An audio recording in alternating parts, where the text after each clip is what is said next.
Current bill చూస్తే చాలా మంది భయపడిపోతుంటారు. ఎందుకంటే వాడుకునేదేమో తక్కువ, నెల చివరిన బిల్లు చూస్తే మోత మోగిపోతుంది. మరీ ముఖ్యంగా అద్దె ఇంట్లో ఉన్న వాళ్ళకు కరెంటు బిల్ అతిగా వస్తూ ఉంటుంది. దీంతో వారు చాలా ఇబ్బందులు పడుతుంటారు.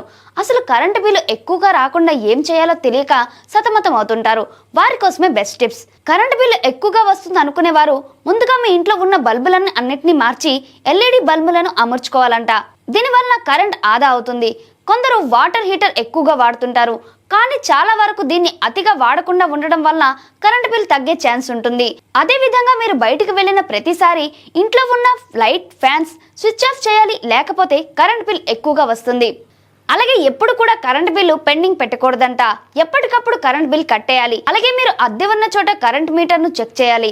అదే విధంగా ఫ్రిడ్జ్, ఏసీ లాంటి ఎలక్ట్రిక్ వస్తువులు కొనుగోలు చేసేటప్పుడు 4 స్టార్ రేటింగ్ ఉన్నవి తీసుకోవాలి.